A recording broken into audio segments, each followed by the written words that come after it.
Hello students, welcome to my channel Sync Physics with Suraj. I am Suraj, your physics guide through your whole journey of class 11, 12, NEET and IIT JEE examination. So आज की इस video में मैं लेके आया हूँ आपके लिए डे 9 रे ऑप्टिक्स और ऑप्टिकल इंस्ट्रूमेंट वाला चैप्टर जो क्लास 12 का काफी हैवी वेटेज वाला चैप्टर है। बट मेरे हिसाब से हैवी वेटेज होने के साथ साथ में ये एक मॉडरेट चैप्टर है। किसी को अगर ये टफ लगता है तो आई डोंट थिंक सो कि ये इतना टफ है। अगर एक बार ढंग से समझ लिया, साइन कन्वेंशन समझ लिए, रेस को समझ लिया, रेस का डायरेक्शन समझ लिया, तो इस चैप्टर से इजी चैप्टर कुछ भी नहीं है। ठीक है, तो चलिए शुरू करते हैं। तो सबसे पहले हमारी बात करते हैं, तो इसमें ऑप्टिक्स की डेफिनेशन की बात हो रही है। What is the optics? Optics की बात कर लेते हैं। देखो, it is the branch of physics that deals with the study of nature, production and propagation of light. ठीक है, फिजिक्स की ये वो ब्रांच है जहां पर अपन लाइट को रेस कंसिडर करके पढ़ेंगे और रेस के नेचर की बात होगी, उनके प्रोडक्शन मतलब वो बनती कैसे है, कहां से जाती है वो, एंड प्रोपोगेशन ऑफ लाइट। इस ऑप्टिक्स के अंदर इन सब चीजों की बात होती है। ठीक है, अब रे ऑप्टिक्स और वेव ऑप्टिक्स, इस ऑप्टिक्स के दो पार्ट्स होते हैं। ठीक है, रे ऑप्टिक्स जो है और वेव ऑप्टिक्स है, हम इस चैप्टर में पढ़ेंगे रे ऑप्टिक्स के बारे में और चैप्टर नंबर 10 में हम पढ़ेंगे वेव ऑप्टिक्स के बारे में। ठीक है, तो रे ऑप्टिक्स क्या होती है? Ray optics it consist sorry it concerned itself with the particle nature of light and it based on the rectilinear propagation of light and the laws of reflection and the refraction of light। इस chapter में हमें क्या करना है? Nature of light में है ना, light के पार्टिकल्स को पार्टिकल की तरह ही बिहेव करना है, वेव के जैसा नहीं पढ़ना है हमें। और हम है ना लाइट को रेक्टिलिनियर मतलब एक स्ट्रेट लाइन या फिर रेस के फॉर्मेट में पढ़ेंगे, सीधी लाइनों के फॉर्मेट में पढ़ेंगे। ठीक है, कि लाइट एक पॉइंट से दूसरे पॉइंट पे एक लाइन के फॉर्मेट में जाती है, उस तरह से हमें इसको पढ़ना है। ठीक है, एंड इसमें हम पढ़ेंगे laws of reflection and refraction of light. दूसरा आएगा वेव ऑप्टिक्स जो चैप्टर नंबर 10 में है। चैप्टर 10 बाद में आएगा इसके बाद में। It concern itself with the wave nature of light and it is based on the phenomena like interference, diffraction and polarisation of light. हमारे 12th सीबीएसई में हमारे पास में कोर्स में इंटरफेरेंस और डायफ्रैक्शन है, पोलराइजेशन हमारे कोर्स में से हट चुका है। बट वेव ऑप्टिक्स को हम पढ़ेंगे चैप्टर नंबर 10 में। तो चलिए चैप्टर 9 को ढंग से प्रॉपरली शुरू करते हैं, चैप्टर 9 के टॉपिक शुरू करते हैं। तो रे ऑप्टिक्स में जो सबसे पहले आता है, जो आप छोटी क्लास में पढ़ के आए हो, वो है रिफ्लेक्शन ऑफ लाइट। ठीक है, रिफ्लेक्शन ऑफ लाइट क्या होता है? तुमने 10th क्लास में भी पढ़ा होगा, जहां पर हमने पढ़ा था कि किसी भी प्लेन सरफेस के ऊपर, स्मूथ सरफेस के ऊपर, चाहे वो मिरर हो या फिर एक शाइनी सरफेस हो, जब उसके ऊपर इंसिडेंट की जाती है किसी लाइट को, जब लाइट को उसके ऊपर गिराया जाता है, तो वो लाइट उसी मीडियम में बाउंस बैक होके सर्टेन एंगल से सेम टू सेम एंगल से वापस उसी मीडियम में चली जाती है। इस फिनोमिना को क्या बोलते हैं? Reflection of light. सीधी सी बात, बाउंस बैक होना, लाइट का बाउंस बैक होना, उसे ही क्या बोलते हैं हम? Reflection of light. जैसे आने वाली लाइट को हम बोलते हैं इंसिडेंट रे, जाने वाली लाइट को हम बोलते हैं रिफ्लेक्टेड रे। और जब वो इंसिडेंट किसी सरफेस पे फॉल होती है तो सेम एंगल बना के वो किस तरफ चली जाती है? उसी मीडियम में चली जाती है। ठीक है, बीच में अगर हम एक नॉर्मल इमेजिनरी लाइन ड्रॉ करें जो सरफेस के साथ में क्या है? परपेंडिकुलर है, तो कह सकते हैं कि ये परपेंडिकुलर लाइन को हम बोलेंगे नॉर्मल। अब आने वाली लाइन और नॉर्मल के बीच में जो एंगल बनता है उसे इंसिडेंट एंगल, और जाने वाली रे और नॉर्मल के बीच में जो एंगल बन रहा है उसे रिफ्रैक्टेड रे बोलेंगे। ठीक है, प्लेन मिरर के ऊपर रखा है। देखो डेफिनेशन पे चलते हैं।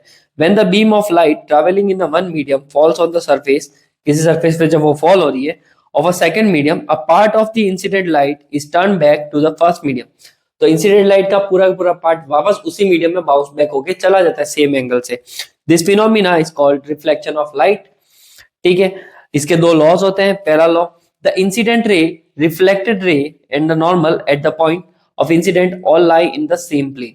ठीक है, मैं इसको इतना फास्ट इसलिए पढ़ा रहा हूँ रिफ्लेक्शन ऑफ लाइट के लॉस को, क्योंकि ये 10th क्लास में पढ़ के आए हो और इजी लॉ है। सबको पता है कि इंसिडेंट रे और नॉर्मल के बीच बनने वाला एंगल इंसिडेंट एंगल, और रिफ्लेक्टेड रे और नॉर्मल के बीच बनने वाला एंगल क्या? Reflected angle. ठीक है, तो ये हमारे पास में एंगल्स होते हैं और कहता है कि ये लॉ, फर्स्ट लॉ क्या कहता है?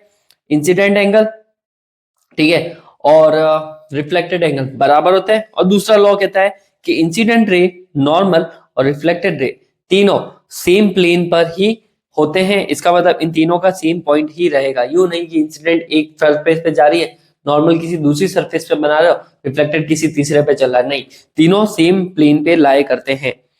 ये आपके लॉज हो गए, फर्स्ट लॉ और सेकंड लॉ, जहां पर आई इक्वल्स टू आर और तीनों एक ही पॉइंट पे लाए करते हैं वो।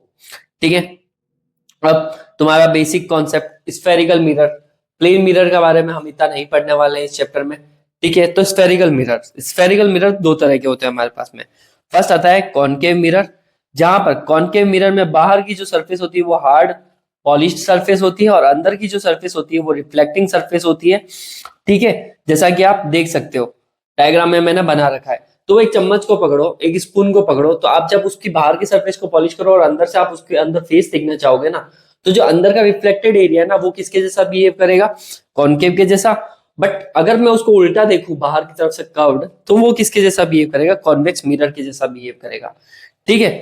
तो ये स्फेरिकल मिरर्स होते हैं। यहाँ पे डेफिनेशन भी लिखी है कि in which the reflection of a light takes place from the inner hollow sphere, ठीक है। अंदर की तरफ से अगर वो रिफ्लेक्शन होता है तो ये कॉनकेव मिरर है, और बाहर की तरफ से रिफ्लेक्शन होता है तो ये क्या है, कॉन्वेक्स मिरर है, ठीक है बेटा।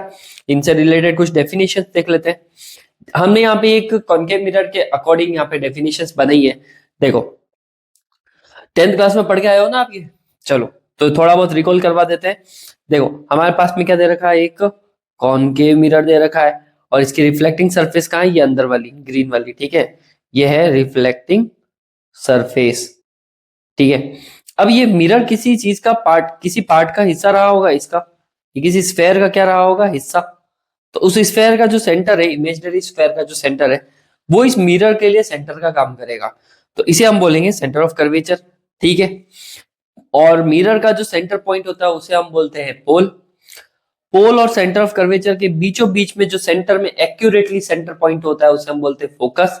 इनफाइनाइट से आने वाली सारी रेज इस फोकस पे ही फोकस होती है, जैसे कि यहां से आएगी टकराएगी और फोकस से गुजर जाएगी। इनफाइनाइट से काफी दूरी से आने वाली रेज जिस पॉइंट पे मिलती है वो पॉइंट हमारा फोकस होता है।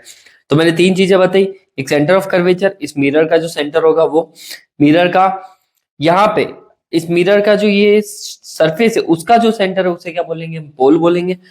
फोकस हो गया, सेंटर ऑफ कर्वेचर हो गया, ये बीच में जो लाइन बना रखी है ब्लैक वाली इसे हम बोलते हैं प्रिंसिपल एक्सिस, ठीक है। और मिरर का जो साइज है, जैसा कि आप ये देख सकते हो ये वाली लाइन, मिरर का जो साइज होता है ये स्फेरिकल मिरर का साइज, इसे हम बोलते हैं अपर्चर, ठीक है। अपर्चर हो गया, और लाइट आने का डायरेक्शन इधर से हो रख दिया हमने, ठीक है। तो बस इतनी सी चीज है, ठीक है। एक एक करके सबकी डेफिनेशन देख लेते हैं। Principal axis, the line P C passing through the pole and the centre of curvature, C और पी के बीच में से गुजरने वाली लाइन को प्रिंसिपल एक्सिस बोलते हैं। Pole, it is the middle point P of the spherical mirror, इस मिरर का जो मिडल पॉइंट है इसे हम बोलते हैं pole. Centre of curvature, it is the centre C of the sphere, ये आपका जो भी स्फेयर का हिस्सा रहा होगा उसका जो सेंटर है ना उसे हम क्या बोलेंगे, centre of curvature. Radius of curvature क्या है, सी और पी के बीच की जो डिस्टेंस होती है उसको हम क्या बोलते हैं, रेडियस ऑफ कर्वेचर, राइट। याद रखना सेंटर से लेकर बाहर के पॉइंट पोल तक जो डिस्टेंस है उसे हम रेडियस ऑफ कर्वेचर बोलते हैं। Linear aperture, it is the diameter of a circular boundary of a spherical mirror. Diameter of circular boundary का मतलब क्या होता है, जैसे कि आपने ये पॉइंट ले लिया ए, मान लो यहाँ ए लिखा है और यहाँ पे हमारे पास में क्या है बी, तो ये ए बी वाली जो लाइन है ये हमारे पास में क्या है, लीनियर अपर्चर है। और प्रिंसिपल फोकस तो पता ही है, अभी बताया था मैंने कि a narrow beam of light parallel to the principal axis either actually converge or appears to diverge। Parallel आ रही है कोई लाइन प्रिंसिपल एक्सिस के पैरेलल, प्रिंसिपल एक्सिस के पैरेलल आने का मतलब ऐसे, ठीक है। तो पैरेलल आ रही है कोई प्रिंसिपल एक्सिस के आसपास में लाइन, तो वो या तो एक्चुअली कन्वर्ज होगी या अपियर्स टू डाइवर्ज, मतलब वो वहां पे या तो मिलेगी या फिर फैल जाएगी, बट अपियर जरूर करेगी वो वहां पे मिलती हुई, from a point F on the principal axis after reflection. Reflection के बाद में पॉइंट पी पे अगर कन्वर्ज और डाइवर्ज कर रही है तो उसे हम प्रिंसिपल फोकस बोलेंगे उस पॉइंट को, and this point is called the principal focus of the mirror.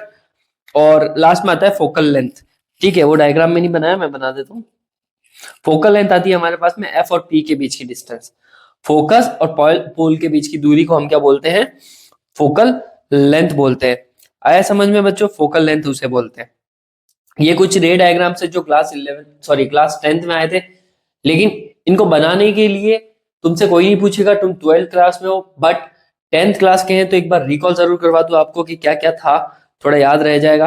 देखो जब भी है ना इनफाइनाइट से रेज आती है ना, जैसा कि इस डायग्राम में देख रहे हो फर्स्ट वाले में, हम फर्स्ट वाले की बात करें बच्चों, ठीक है, इसकी, तो आप देख सकते हो कि इसमें रेज पैरेलल आ रही है, पैरेलल आने के बाद में सारी रेज कहाँ मिलती है, फोकस में मिलती है, ठीक है। और ये रूल्स है, याद होने चाहिए आपको। प्रिंसिपल पैरेलल आएगी तो फोकस पे मिलेगी। ये कॉनकेव मिरर की बात हो रही है, मैं यहाँ लिख देता हूँ कौन सा मिरर है ये, कॉनकेव मिरर। तो इसमें पहला रूल क्या है, पहला रूल कहता है कि इनफाइनाइट से जब रेज आती है पैरेलली तो वो है ना कहाँ मिलती है, फोकस पे। और इमेज का नेचर जो होता है वो होता है रियल इमेज बनेगी, इन्वर्टेड बनेगी और हाईली डिमिनिश्ड, मतलब काफी ज्यादा छोटी इमेज बनेगी। दूसरे वाले डायग्राम में देखो कॉनकेव के लिए इन्होंने इमेज को कहाँ, ऑब्जेक्ट को कहाँ रखा है, यहाँ पे। दूसरे वाले की बात कर रहे हैं हम, ठीक है। B, object beyond C. जब ऑब्जेक्ट बियॉन्ड सी रखा जाता है तो इमेज बनती है सी और एफ के बीच में, जिसमें रेस पैरेलल आ रही है, फोकस से चली गई, सेंटर ऑफ कर्वेचर से आ रही है, यहाँ पे चली गई। तो अगर आप इनको ढंग से देखो तो ये रूल याद रखने हैं आपको, बियॉन्ड सी रखा होगा तो इमेज बनेगी सी और एफ के बीच में। दूसरे वाले में देखो अगर सी के ऊपर रखा है तो इमेज सी के ऊपर ही बन रही है। तीसरे वाले में देखो, सॉरी सॉरी फोर्थ वाले में देखो आप कि इन्होंने है ना सी और एफ के बीच में रखा है तो इमेज कहाँ बन रही है, बियॉन्ड सी। तो मैंने यहाँ पे इस पीडीएफ के अंदर आपको सारे की सारी चीजें दे रखी है, आप देख सकते हो यहाँ पे शांति से कि इमेज इनफाइनाइट पे तो फोकस पे बनेगी, बियॉन्ड सी है तो इमेज कहाँ बनेगी, सी और एफ के बीच में बनेगी, ठीक है। ऑब्जेक्ट सी पे रखा है तो इमेज भी सी पे ही बनती है, ऑब्जेक्ट सी और एफ के बीच में रखा है तो इमेज भी है ना सी और एफ के बीच में बनेगी। एफ के बीच में से मूव करती हुई कहाँ पे बनेगी, बियॉन्ड सी बन जाएगी। और फिर आप आगे ऐसे चलते रहोगे तो देखो फिर हमने रखी ऑब्जेक्ट कहाँ रखा है, एफ पे, तो इमेज बनेगी इनफाइनाइट पे। ऑब्जेक्ट एफ और पी के बीच में रखा है तो इमेज कहाँ बनेगी, बिहाइंड द मिरर बनेगी। ये इनकी कुछ प्रॉपर्टी है और ये चीजें आप लर्न कर लेना और इसका पीडीएफ आपको मेरे टेलीग्राम चैनल पे मिल जाएगा, ठीक है। वहां से आप इसको देख सकते हो, ठीक है। और कॉन्वेक्स मिरर के लिए एक ही टाइप की इमेज बनती है, image formation by convex mirror, एक ही तरह की ये इमेज बनेगी। तो ध्यान रखना इसमें क्या होता है, आप कहीं पे भी रखो, प्रिंसिपल एक्सिस में कहाँ पे भी रखो, आप चाहे बियॉन्ड सी रखो, चाहे सी पे रखो, एफ पे रखो, सी और एफ के बीच में रखो, आप जहां रखना चाहे आपकी मर्जी। तो जैसे ही आप इसको यहाँ पे रखोगे तो इसमें इमेजेस क्या होगी, एक्चुअल में रिफ्लेक्ट कर जाएगी, ठीक है। जो भी रेज होगी ना वो टकराने के बाद में क्या कर जाएगी, रिफ्लेक्ट कर जाएगी। तो उस वजह से वो इधर नहीं मिलके हमें उसको इमेजनरी कहाँ मिलाना पड़ेगा, बिहाइंड द मिरर, ठीक है। तो इसमें क्या रहेगा कि आपके पास में इसकी प्रॉपर्टी हो जाएगी, एक तो वर्चुअल इमेज बनेगी, ठीक है। ये कॉन्वेक्स मिरर की बात कर रहा हूँ, जब इमेज को, ऑब्जेक्ट को कहाँ रखा है हमने, कहीं पे भी, प्रिंसिपल एक्सिस पे, कॉन्वेक्स मिरर के लिए आप ऑब्जेक्ट कहीं पे भी रखो, सबके लिए एक ही प्रॉपर्टी यूज होगी, सबके लिए एक ही तरीके की इमेज बनेगी। कि वर्चुअल आपके पास में क्या बनेगा, वर्चुअल एक तो आपके पास में रहेगा इमेज, उसका साइज हो जाएगा थोड़ा स्मॉल, स्मॉल बोल सकते हो आप, डिमिनिश बोल सकते हो, बिहाइंड द मिरर हो जाएगा, बिहाइंड द मिरर। बस ये प्रॉपर्टी आपको सबके लिए याद रखनी है जब मिरर की बात हो जाए, कॉन्वेक्स मिरर, ठीक है। तो इसकी बात हमें थोड़ी ध्यान रखनी पड़ेगी। ये सब तो ठीक है, आपको ये याद हो जाएंगे, कोई इश्यू नहीं है। मेन चीज है आपके लिए ट्वेल्थ क्लास के लिए साइन कन्वेंशन, ठीक है। कि कब पॉजिटिव लेना है, कब नेगेटिव लेना है, कब बिहाइंड द मिरर के लिए ऊपर नीचे क्या देखना है हमें, ठीक है। मैं तुम्हें कुछ चीजें बता देता हूँ। सबसे पहले अपन है ना रे ऑप्टिक्स में है ना इमेज डिस्टेंस को, मतलब इमेज मिरर से कितना दूर बन रहा है, इमेज मिरर से कितना दूर बन रहा है, मैं रिपीट कर रहा हूँ, ठीक है। तो उस इमेज डिस्टेंस को अपन डिनोट करते हैं स्मॉल v से, ऑब्जेक्ट की डिस्टेंस को डिनोट करते हैं u से, फोकल लेंथ को डिनोट करेंगे f से, और मिरर जो है मैग्नीफाई करता है, मैग्नीफाई का मतलब क्या, इमेज छोटी बढ़ रही है या बड़ी बन रही है, तो उस मैग्निफिकेशन को हम डिनोट करते हैं स्मॉल m से। तो ये चार चीजें आपको अल्फाबेटिकली याद रखनी है कि u मतलब ऑब्जेक्ट कहाँ रखा है मिरर से दूर, v का मतलब इमेज कहाँ बन रही है, इमेज की दूरी कितनी है, f का मतलब फोकल लेंथ, मिरर्स की फोकल लेंथ, फोकल लेंथ का मतलब होता है पोल और फोकस के बीच की दूरी, और m का मतलब मैग्निफिकेशन। ये चीजें थोड़ी आपको दिमाग में रखनी है, ठीक है। तो बस अब चलो एक एक करके देख लेते हैं यहाँ पे होता क्या है, किस तरह से साइन कन्वेंशन हमें यूज करने पड़ते हैं। तो देखो वापस एक कॉनकेव मिरर की मदद से हम क्या पढ़ रहे हैं, साइन कन्वेंशन पढ़ रहे हैं। तो अभी थोड़ा आप थोड़ा इस पे ध्यान दे देना। चलो तो देखो ये है हमारे पास में क्या, कॉनकेव मिरर, ठीक है। एक इमेज रही है, आप कॉन्वेक्स भी रख सकते हो, साइन कन्वेंशन नहीं बदलने वाले, वो सबके लिए सेम ही रहते हैं। ये हमारा हो गया प्रिंसिपल एक्सिस। मान लो कि हमने ना यहाँ पे रख रखा है, यहाँ पे हमने क्या रखा है, एक ऑब्जेक्ट रख रखा है, ठीक है, ए डैश बी डैश। एक काम करते हैं, ऑब्जेक्ट का नाम दे देते हैं हम ए बी, ठीक है। चलो अब हमारे पास में एक ऑब्जेक्ट है जिसका नाम है ए बी, और इससे रेज आ रही है किस डायरेक्शन में, इस डायरेक्शन में, मतलब लेफ्ट से राइट की तरफ रेज जा रही है। ओके, प्रिंसिपल एक्सिस के ऊपर है, रेज जा रही है, डायरेक्शन ऑफ लाइट को हमने किधर दिखा दिया, लेफ्ट टू राइट दिखा दिया। चलो आगे देखते हैं। जब डायरेक्शन इधर है तो अब मेजर करने का रूल, पहला नंबर रूल जो आपको ध्यान रखना है, सारी डिस्टेंसेस मेजर होगी वो पोल से होगी। सारी डिस्टेंस कहां से मेजर होगी, पोल से डिस्टेंस मेजर होगी। तो ऑब्जेक्ट है ना ये रहा, लाइट आ रही है इस तरफ, अब मैं डिस्टेंस मेजर करने के लिए क्या चलूंगा, पोल से चलूंगा। तो ऑब्जेक्ट की डिस्टेंस को मेजर करने के लिए मुझे कहां जाना पड़ेगा, इधर। डायरेक्शन आ रहा है लेफ्ट टू राइट, बट पोल से डिस्टेंस मेजर करने के लिए मैं राइट से किस तरफ जा रहा हूँ, लेफ्ट की तरफ जा रहा हूँ। तो opposite to the light direction अगर हम चलते हैं तो वहां पे साइन को क्या लिया जाएगा, नेगेटिव लिया जाएगा। ठीक है, तो देखो यहाँ पे लिखा हुआ है distance toward the left, left side आप अगर जाओगे तो आपको नेगेटिव साइन यूज करना पड़ेगा, तो वहां पे आपको यू को क्या लेना है, नेगेटिव लेना है। आया समझ में। अब दूसरी बात, जब आपके पास में इमेज डिस्टेंस, जैसे कि हमारी इमेज बन रही है यहाँ पे प्रिंसिपल एक्सिस के नीचे बन रही है, बट मेजरमेंट तो इसको हमें कहां से करना पड़ेगा, पोल से ही करना पड़ेगा।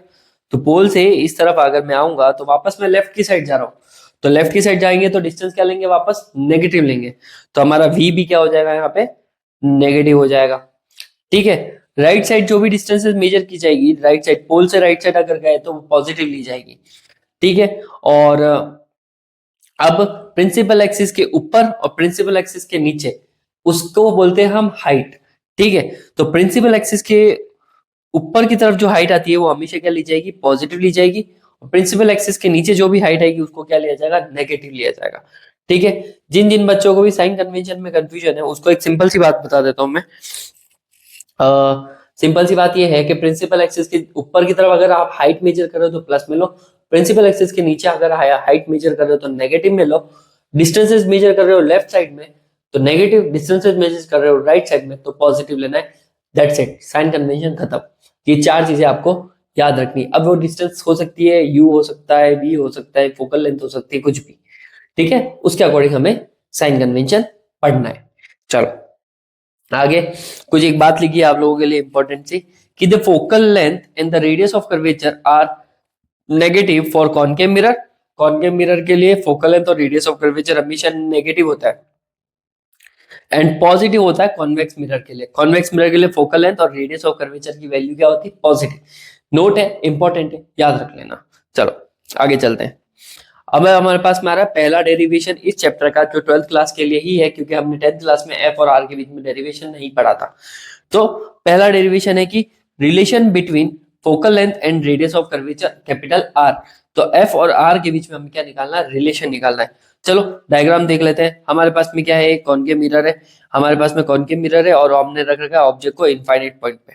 ठीक है, रे आ रही है, रे आ रही है, ये आ रही है। देखो अब मैं ना जो हाईलाइटर से मैं मार्क करूंगा उसको फॉलो करना। रे कैसे आई, ए आई, ए से मूव होती होती होती होती आई, वो कहाँ पे टकराई, कॉन्वेक्स कॉनकेव मिरर पे, और बी पॉइंट से टकरा के जब इनफाइनाइट से आती तो वो कहाँ से गुजरेगी, पक्का फोकस से गुजरेगी। तो देखो रे फोकस से निकल गई, चलो ठीक है, चली गई। अब सेंटर ऑफ कर्वेचर से मैंने है ना इस पॉइंट पे एक लाइन बनाई, सेंटर ऑफ कर्वेचर से इस पॉइंट पे क्या बनाई हमने, लाइन बनाई। मैं एक इंपॉर्टेंट बात बता देता हूँ तो दिमाग में रहनी चाहिए। किसी भी स्फेयर की बात करते हैं ना हम, जैसे कि ये एक स्फेयर बनाया रैंडमली, ठीक है, इसके सेंटर से जब भी तुम इसकी सरफेस पे बाहर की तरफ क्या बनाओगे, लाइन, तो वो हमेशा उसके ऊपर क्या बनाएगी, 90 डिग्री बनाएगी। ये चीज का थोड़ा ध्यान रखना। ठीक है, तुमने इसको 10th क्लास की मैथ्स में एक प्रॉपर्टी थी, सर्कल्स वाले चैप्टर में थी, कि सेंटर से जब भी कोई लाइन ड्रॉ होती है किसके ऊपर, बाहर सर्कमफ्रेंस के ऊपर, तो वो वहां उस पॉइंट पे, मतलब कि रेडियस हमेशा उस पॉइंट पे क्या बनाएगी, 90 ही बनाएगी।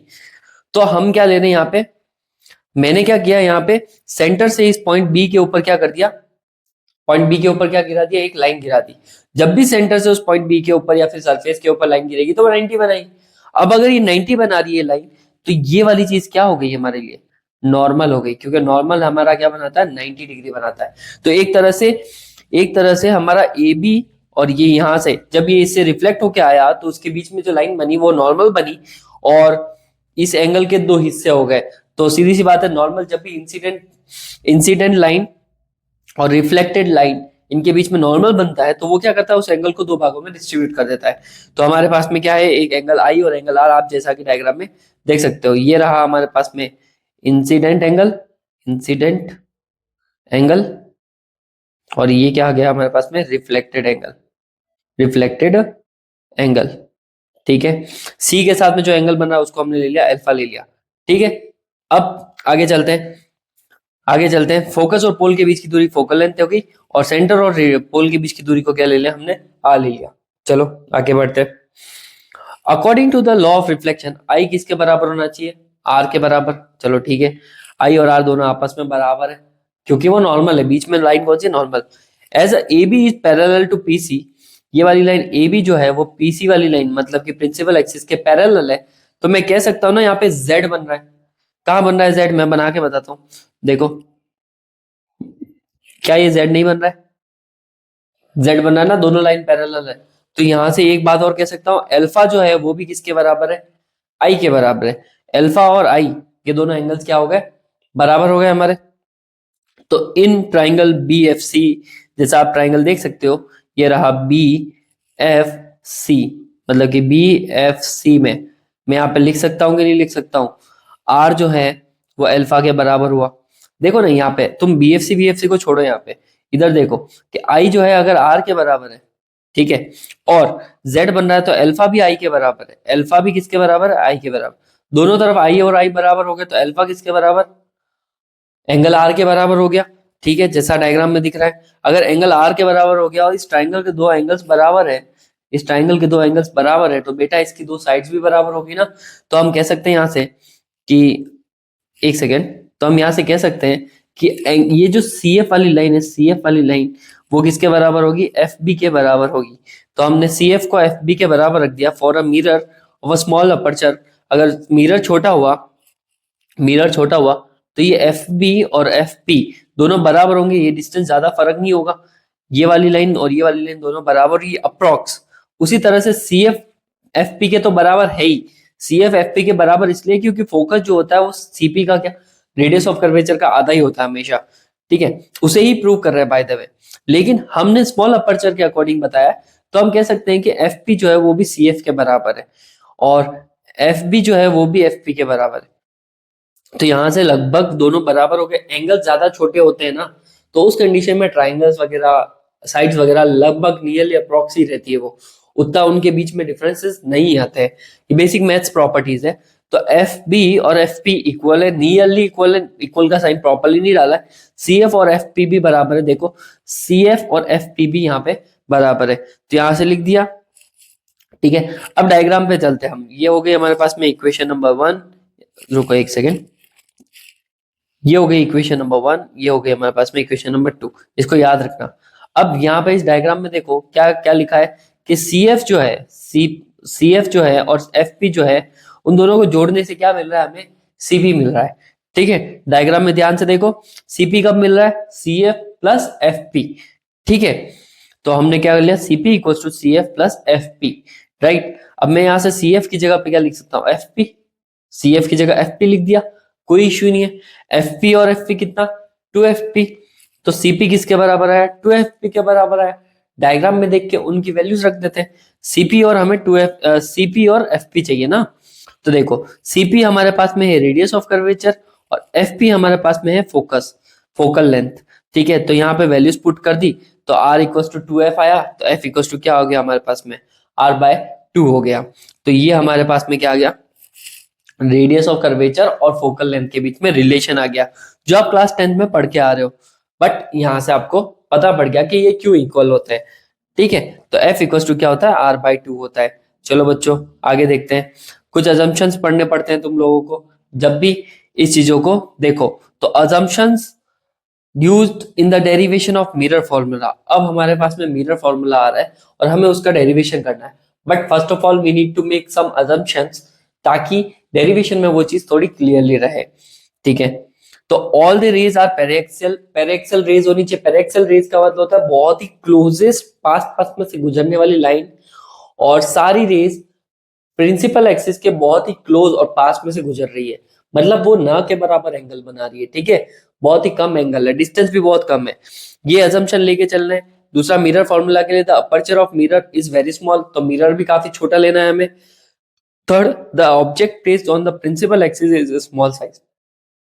ऑब्जेक्ट जो प्लेस होगा ना प्रिंसिपल एक्सिस के आसपास में, वो भी क्या होगा, काफी ज्यादा छोटे का। तो मिरर छोटा लेना, पेरिक्सल रेज जो काफी क्लोज होनी चाहिए, और मिरर हमारा क्या होना चाहिए, छोटा होना चाहिए। ऑब्जेक्ट भी क्या होना चाहिए, छोटा होना चाहिए। तो ये है हमारे कुछ अजम्पशन जिसकी मदद से हमें क्या करना है, मिरर फॉर्मूला डिराइव करना है। चलो करते हैं डिराइव। तो मेन इसमें है ना आपके क्या आएगा, डेरिवेशन है। और इस डेरिवेशन के लिए आपको डायग्राम बहुत अच्छे से बनाना आना चाहिए। ठीक है, कुछ रूल्स और रेगुलेशन अगर आपका याद है तो ये डेरिवेशन हो जाएगा।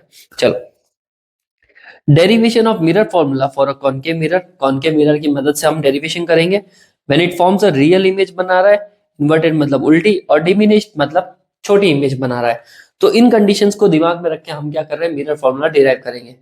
चलो करते हैं। तो सबसे पहले हमारे पास में ये रेड वाली लाइन जो है वो किसको रिप्रेजेंट कर रही है, मिरर।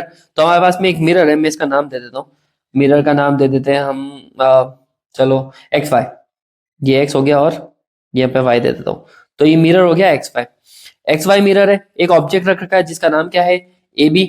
और रेज आ रही है, एक रे आ रही है पैरेलल टकराई, और वो कहां से चली गई, फोकस से चली गई, पहली रे।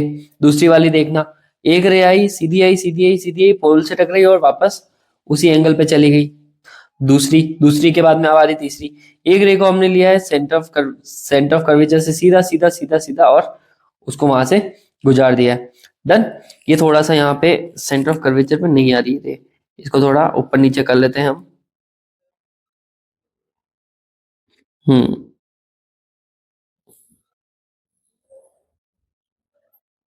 ठीक है। तो ये आ गए सेंटर ऑफ कर्वेचर से। डन। अब हम क्या कर रहे हैं, यहाँ पे ये तीन रेज है। एक तो आई पैरेलल फोकस से चली गई, पोल से आई वो पोल से चली गई, और एक सी से आई और सीधी चली गई। ठीक है, तो ये तीन रेज थी हमारे पास में। अब फोकस और पोल के बीच की दूरी फोकल लेंथ। ठीक है, अब जहां पे सारी रेज मिलती है वहां पे हमारी बनती है इमेज। तो इमेज का नाम दे दिया ए डैश बी डैश। ठीक है, और इमेज की डिस्टेंस को दे दिया v, ऑब्जेक्ट की डिस्टेंस को क्या नाम दे दिया हमने u। तो फोकल लेंथ हो गई u, हो गया v, हो गया हमारे पास में। अब यहाँ पे साइन की बात करूंगा तो फोकल लेंथ आ रहा है लेफ्ट साइड में, तो ये आ गया नेगेटिव। v है वो भी नेगेटिव, और u जो है वो भी नेगेटिव, बिकॉज सारी की सारी क्वांटिटीज लेफ्ट साइड में है। और हमारी बात रही बात ऑब्जेक्ट हाइट की, ऑब्जेक्ट जो है प्रिंसिपल एक्सिस के ऊपर है तो ये प्लस में आ जाएगा, और इमेज प्रिंसिपल एक्सिस के नीचे बन रही है तो वो क्या आ गई, नेगेटिव में आ गई। तो इन सब चीजों को अगर हम देखें तो बस ये है साइन कन्वेंशन।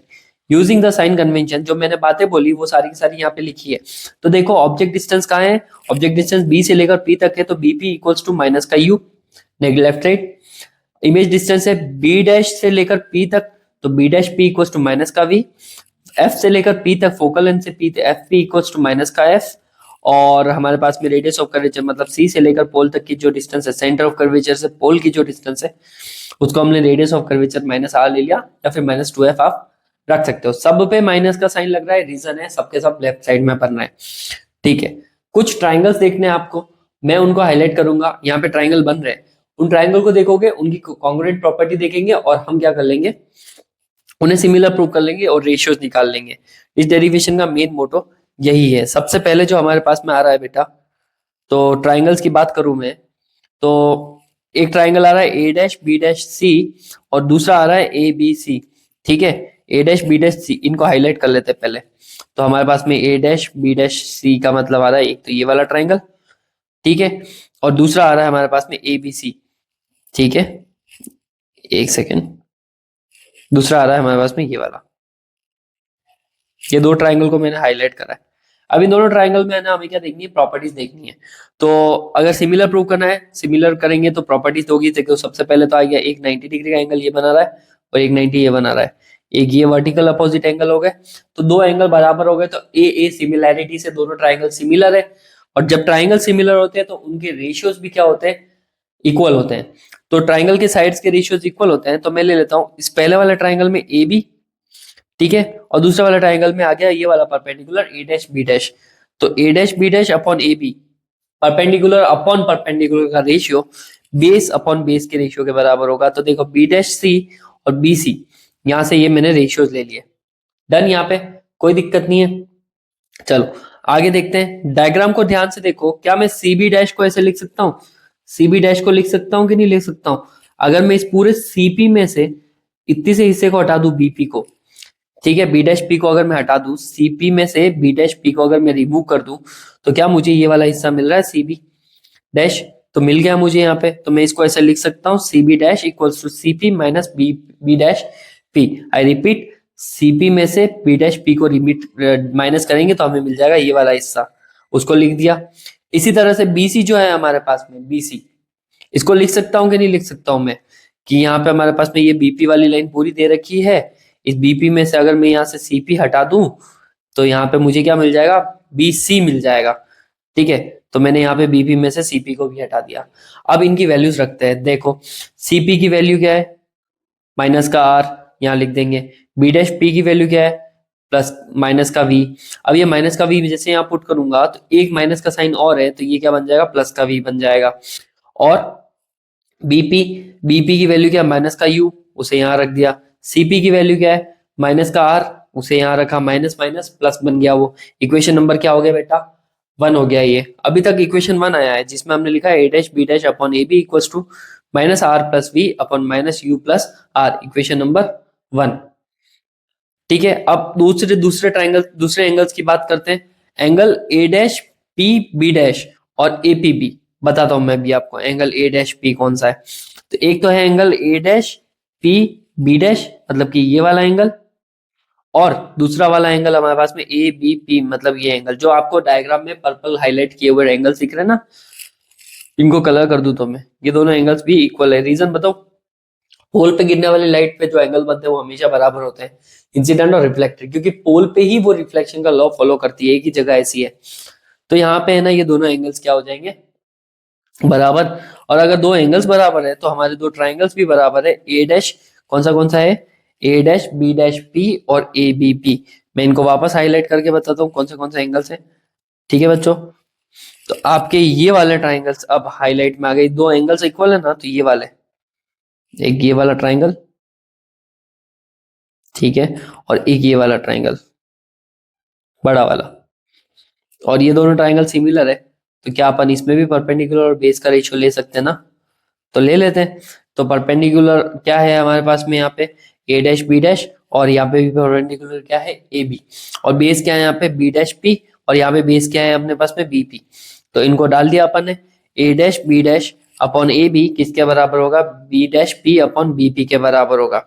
जहां पर हमारे को पता है बी डैश पी जो है वो माइनस का वी है, और बीपी क्या है हमारे पास में, माइनस का यू है। ठीक है, तो ये माइनस का वी और माइनस का यू, इसकी जगह पे हमने वैल्यू पुट कर दी। ठीक है, माइनस और माइनस माइनस कैंसल आउट, तो वी बाई यू आ गया, इक्वेशन नंबर 2। ठीक है, इक्वेशन 1 में A dash B dash upon A B, इधर भी A dash B dash upon A B, तो ये दोनों इक्वल होने की वजह से इनका आरएचएस हिस्सा जो है वो इक्वल हो जाएगा। तो माइनस का R plus we upon minus you plus R किसके इक्वल होगा, वी बाई यू के इक्वल होगा। तो इक्वेशन 1 और 2 से मैंने यू वी बाई यू के इनको बराबर पुट कर दिया। मैं इसको सॉल्व करके बता देता हूँ, सिंपल सा है, ऐसा कोई कॉम्प्लिकेट चीज नहीं है। ऐड अ पेज, ठीक है, एक एक सेकंड में ऐड कर लेता हूँ। तो हमारे पास में क्या वैल्यूज थी, माइनस का R plus we upon minus you plus R था ना, हाँ, माइनस का u plus R equal to v by u. तो इन दोनों को क्रॉस मल्टीप्लाई करूंगा तो मुझे मिलेगा माइनस का यू आर प्लस का यू वी, इसको इससे क्रॉस मल्टीप्लाई कर लूंगा तो ये हो जाएगा माइनस का यू वी प्लस, ये हो जाएगा वी वी आर। ठीक है, जो सेम टर्म्स है उनको एक साथ ले लेते हैं, तो u v plus u v equal to v R minus u R. ठीक है, कोई दिक्कत, कोई भी दिक्कत नहीं होगी। अब यहाँ पे ये हो जाएगा 2uv, सही लिख देते हैं, 2uv equal to v R minus u R, divide कर लेंगे, डिवाइडेड बाय यू वी और आर। ठीक है, सॉरी, यू वी एफ हमारे पास में है ना, इसमें हमने यूवी आर से डिवाइड मारा है, क्योंकि यहाँ पे फोकल लेंथ वाला हम नहीं कर रहे हैं, तो यूवी आर से हम इसको डिवाइड मार देंगे। तो ये हो जाएगा 2uv upon v R upon u v R minus u R upon u v R. ठीक है, कैंसिल आउट होने वाली टर्म्स को काट दो, तो यूवी से यूवी कैंसिल आउट हो गया, वी आर से वी आर कैंसिल आउट हो गया, यू आर से यू आर कैंसिल आउट हो गया, तो वी गॉट, तो हमें मिलता है यहाँ पे तो देखो 2/r equals to 1/u minus 1/, क्या आ जाएगा हमारे पास में, 1/v। ठीक है, और कुछ रह गया है हमारे पास में। हम्म,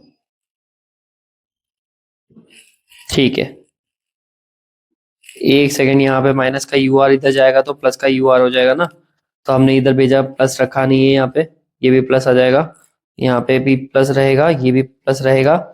तो यहाँ पे और एक रिलेशन बताता हूँ, एफ जो होता है वो क्या होता है, आर बाई टू के बराबर होता है। तो 1/f किसके बराबर होगा, 2/r के। तो इसकी जगह पे 1/f लिख दूंगा, ये 1/u प्लस 1/v।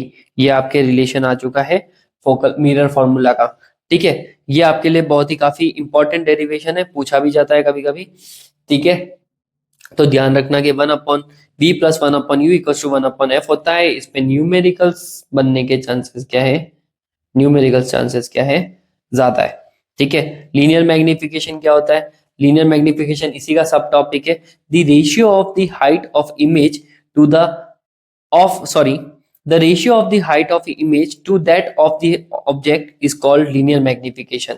मतलब कि इमेज का height a dash b dash upon A B का जो रेशियो है उसे हम क्या बोलते हैं, लीनियर मैग्निफिकेशन। सिंपल भाषा में बात करें तो बनना क्या कह सकते हैं कि पहले ऑब्जेक्ट कैसा था, उसकी हाइट बड़ी बन रही है छोटी बन रही है, उसको मैग्नीफाई कर रहा है श्रिंक कर रहा है, तो उसकी जो प्रॉपर्टी उसे मैग्निफिकेशन बोलते हैं।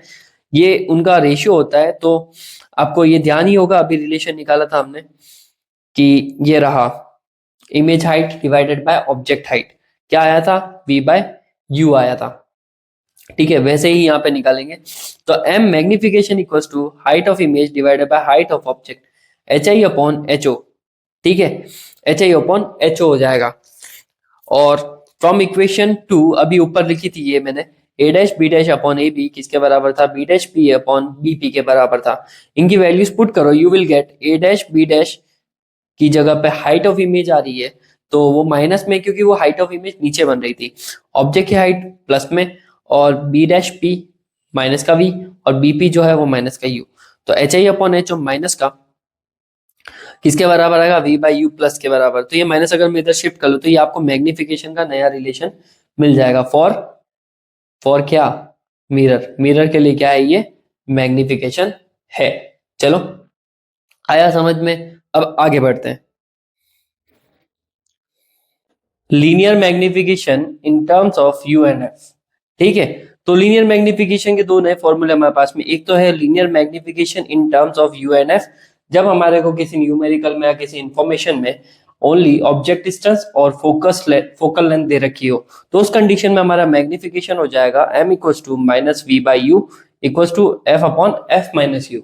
लेकिन linear magnification in terms of V and F का मतलब क्या, जब हमें सिर्फ वे इमेज डिस्टेंस और एफ मतलब फोकल लेंथ दे रखी हो, तो उस कंडीशन में ये हो जाएगा कि m equals to minus we by you equals to f minus v upon f. तो ये दो फॉर्मूले आपको याद रखने हैं, शॉर्टकट के लिए बात बहुत ही इंपॉर्टेंट होने वाले, क्योंकि देखो तुम्हें ना क्या है, ये जरूर ध्यान में कि m को अपन माइनस वी बाई यू लिख देंगे। ठीक है, तुम्हें ये भी ध्यान है m को अपन एच आई अपॉन एच ओ लिख देंगे। लेकिन क्या है कि ऑब्वियस सी बात है, आपको अगर ये इन्फॉर्मेशन नहीं गिवन हो, मान लो कि v दे रखा और फोकल लेंथ दे रखी हो लेकिन दूसरी चीज पता नहीं है, तो उस कंडीशन में क्या करेंगे, तो ऐसी कंडीशन जहां पे u और f दे रखा हो, ऐसी कंडीशन जहां v और f दे रखा हो, तो ये फॉर्मूले यूज करने। ठीक है, अब आगे देखते हैं कि स्फेरिकल अबरेशन। स्फेरिकल अबरेशन एक अच्छा टॉपिक है और बच्चे इग्नोर कर लेते हैं वैसे इस चैप्टर में, बट इसको इग्नोर नहीं करना है इसको। ठीक है, तो देखो क्या होता है, the inability of spherical mirrors of a large aperture. जब मिरर्स काफी ज्यादा बड़े साइज के हो, लार्ज अपर्चर के हो, उस कंडीशन में क्या होता है कि the inability of spherical mirror of a large aperture to bring all the rays of a wide beam of light falling on it to focus a single point. तो large aperture का जो mirror है सारी की सारी raise को एक जगह पे फोकस करने में कैपेबल नहीं होता है। ठीक है, जैसा आप डायग्राम में देख सकते हो, हमारे पास में एक कॉनकेव मिरर है जिसका है ना अपर्चर क्या है, लार्ज दे रखा है, और लार्ज अपर्चर के मिरर सारी रेज को एक ही पॉइंट पे फोकस करने में अनेबल रहते हैं। ठीक है, मान लो कि 99.9% कर लिया तो 0.1% रेज फोकस नहीं हो पाएगी। ये जो प्रॉब्लम है इसको बोलते हैं स्फेरिकल अबरेशन। ठीक है, डायग्राम में देख सकते हो इसका विजुअल रिप्रेजेंटेशन की रेज आ रही है पैरेलल फोकस पे फोकस हो रही है कुछ और कुछ नहीं हो पा रही है। ठीक है, तो ये है हमारे क्या स्फेरिकल अबरेशन। इसको सही करने के कुछ तरीके होते हैं। एग्जांपल के लिए spherical aberration can be reduced by following methods. क्या मेथड है? पहला, by using the spherical mirror of small aperture. आप ज्यादा बड़े मिरर मत लो, छोटे मिरर्स लो, जिससे क्या होगा कि रेस, सारी रेस बिखरेगी नहीं, थोड़ी रेस को वो फोकस करेगा, लेकिन हमारे को जितनी रिक्वायर्ड है उतनी वो फोकस करके देगा। इसलिए स्मॉल अपर्चर का मिरर यूज करो, पहला। सेकंड ये है by using the stoppers so as to cut off the marginal rays. दो तरह की रेस होती है, पेरेक्सल और मार्जिनल रेस। पेरेक्सल रेस जो होती है वो पोल और प्रिंसिपल एक्सिस के काफी क्लोज निकलती है, मतलब कि बहुत क्लोज क्लोज रेज होती है। तो पेरेक्सल रेस को तो स्मॉल हो या लार्ज हो वो तो फोकस कर ही लेगा, लेकिन बात आती है मार्जिनल रेस जो ज्यादा दूर से गुजरती है। तो जब भी किसी मिरर में मार्जिनल रेस की नंबर ज्यादा होते हैं तो वो स्फेरिकल अपर्चर बढ़ता है। अब इसको कट करने के लिए हम क्या कर सकते हैं, मतलब मार्जिनल रेस को कम करने के लिए हम क्या कर सकते हैं, मिरर में यहाँ पे स्टॉपर्स लगा दो। स्टॉपर्स का मतलब समझ रहे हो, कुछ ऐसे ऑब्स्टेकल जिससे मार्जिनल रेस को ब्लॉक किया जा सके और सिर्फ पेरेक्सल रेस उसके अंदर आए और वो क्या करे, सारी रेस को अपनी जगह पे अच्छे से फोकस कर सके। ठीक है, और तीसरा पॉइंट है by using the parabolic mirrors. Mirrors का कर्व थोड़ा और ज्यादा बेंड कर दो, पैराबोलिक मिरर्स यूज कर लो, तो आपके है ना स्फेरिकल ऑपरेशन मतलब कि इस तरह की प्रॉब्लम को दूर किया जा सकता है। ठीक है, आगे बढ़े, आया समझ में? यहाँ तक चलो आगे बढ़ते हैं। अब आता है हमारे पास में रिफ्रैक्शन ऑफ लाइट। इतनी देर जो फिनोमिना पढ़ रहे थे हम रिफ्लेक्शन था, और अब पढ़ेंगे हम रिफ्रैक्शन। ठीक है, बहुत इजी टॉपिक है, 10th क्लास में वैसे भी पढ़ा है, बट हमें 12th के हिसाब से इसको पढ़ना है। तो चलो, refraction of light, it is the phenomena of bending of light from its straight path when it passes obliquely from one transparent medium to another transparent medium. जब लाइट एक मीडियम से दूसरे मीडियम में ट्रैवल करती है, चाहे वो हवा से पानी में जाने की बात हो, जाए पानी से ग्लास में जाने की, ग्लास से पानी में जाने की, तो जब रेज इस तरह से मीडियम को ट्रैवल करती है तो रेज क्या होती है, बेंड हो जाती है, और इनके बेंडिंग फिनोमिना को हम क्या कहते हैं, रिफ्रैक्शन ऑफ लाइट। ठीक है, ये फिनोमिना तो आपने सबने देखा ही होगा। अगर एक पेंसिल, एक स्पून या फिर किसी भी स्टिक को जब अपन वाटर में रखते हैं और वो वाटर किसी ग्लास में रखा हुआ हो, तो इस तरह से आपको इमेज दिखती है। ठीक है, देख रहे हो आप? तो ये जो बेंडिंग हुई है, एक्चुअल में पेंसिल बेंड नहीं हुई है, पेंसिल बेंड नहीं हुई है, वो एक्चुअल में बेंड क्या हुआ है, रेज बेंड हुई है। और रेज जब बेंड हो रही है तो उनकी इमेज कुछ अलग तरीके से बन रही है, और इमेज अलग बन रही है, तो हमको पेंसिल भी क्या दिख रही है, बेंड होती हुई दिखाई दे रही है। This phenomena is known as the refraction of light. देखो होता क्या है, हमारे पास में एक मीडियम है, रेयर मीडियम, और हमारे पास में एक दूसरा मीडियम है, डेंसर मीडियम, ग्लास ले लो, वाटर ले लो। ठीक है, तो हमारे पास में एक रे आ रही है, इंसिडेंट रे आई आई आई आई, और इस सरफेस पे फॉल हुई। फॉल होने के बाद में वो रे है ना सीधी जानी चाहिए थी, लेकिन एक्चुअल में वो सीधी नहीं गई, और वो थोड़ी सी क्या हो गई, बेंड हो गई।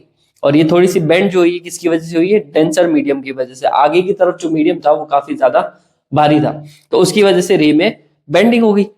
तो देखो यहाँ पे है ना, नॉर्मल एक गिराया है, फिर नॉर्मल को सीधा ले गए, तो आने वाली रे इंसिडेंट और नॉर्मल के बीच बनने वाला एंगल इंसिडेंट एंगल, जाने वाली रिफ्रैक्टेड रे और नॉर्मल के बीच में बनने वाला एंगल कौन सा, रिफ्रैक्टेड एंगल। ठीक है, तो ये आपके पास में रिफ्रैक्शन का फिनोमिना हो गया, मतलब लाइट का बेंड होना। ये जो फिनोमिना है इसे हम क्या बोलते हैं, रिफ्रैक्शन ऑफ लाइट। ठीक है, इसके दो लॉज होते हैं, जिस तरह से रिफ्रैक्शन ऑफ रिफ्लेक्शन के दो लॉज है, वैसे यहाँ पे रिफ्रैक्शन के भी दो लॉज है। पहला, first law, the incident reflected ray and normal at the point of incidence all lie in the same plane. इसका मतलब इंसिडेंट रे, रिफ्लेक्टेड रे और नॉर्मल तीनों एक ही पॉइंट पे क्या करते हैं, लाई करते हैं।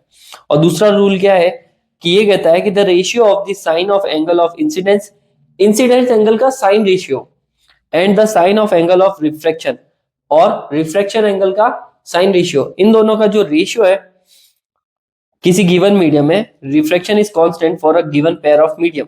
किसी दिए गए मीडियम के लिए साइन आई अपॉन साइन आर का रेशियो हमेशा एक कांस्टेंट वैल्यू देता है। ये जो कांस्टेंट वैल्यू मिलती है यही हमारा सेकंड लॉ है। बाय द वे ये किसने दिया था, एक साइंटिस्ट था, स्नेल, तो इसको क्या बोलते हैं, स्नेल्स लॉ भी बोलते हैं। तो ये जो है साइन आई अपॉन साइन आर एक कांस्टेंट टर्म भी देता है, इस कांस्टेंट टर्म को बोलते हैं रिफ्रैक्टिव रिफ्रैक्टिव इंडेक्स। ठीक है, और ये किसने दिया था, स्नेल ने दिया था, इस वजह से इस लॉ का नाम भी क्या है, स्नेल्स लॉ है। ठीक है, चलो रिफ्रैक्टिव इंडेक्स की बात कर लेते हैं, ये जो कांस्टेंट हमें मिला है इसकी थोड़ी बात कर लेते हैं। तो अलग अलग टर्म्स में अलग अलग डेफिनेशन है इसकी रिफ्रैक्टिव इंडेक्स की। पहली है रिफ्रैक्टिव इंडेक्स की first definition in the terms of speed of light. ठीक है, स्पीड ऑफ लाइट में भी इसकी एक डेफिनेशन है। क्या कहती है वो? For a given wavelength it may be defined as the ratio of the speed of light in a vacuum to its speed in that of medium. किसी आने वाली लाइट के वेवलेंथ के अकॉर्डिंग, किसी आने वाली लाइट की वेवलेंथ के अकॉर्डिंग उसके स्पीड ऑफ लाइट वैक्यूम में क्या है और स्पीड ऑफ लाइट मीडियम में क्या है, उन दोनों का रेशियो भी हमें क्या मिलेगा? रिफ्रैक्टिव इंडेक्स मिलेगा। ठीक है, तो रिफ्रैक्टिव इंडेक्स का फॉर्मूला हो जाएगा बच्चों speed of light in vacuum divided by speed of light in medium. ठीक है, वैसे मीडियम में स्पीड ऑफ लाइट थोड़ी रिड्यूस मिलती है हमें। इसका कारण है क्योंकि आगे जब डेंस मीडियम आता है तो स्पीड ऑफ लाइट क्या हो जाती है? स्लो हो जाती है। तुम खुद सोचो ना, एक ऑब्स्टेकल, भारी ऑब्स्टेकल आ रहा है तो आपकी स्पीड कम तो होनी ही है, तो स्पीड ऑफ लाइट भी पार्टिकल से कोलाइड करके थोड़ी बहुत क्या हो जाती है? कम हो जाती है। अब ऐसा नहीं है कि 3 इंटू 10⁸ इतनी ज्यादा से लेकर सीधा 1 इंटू 10⁸ आ जाएगा, नहीं।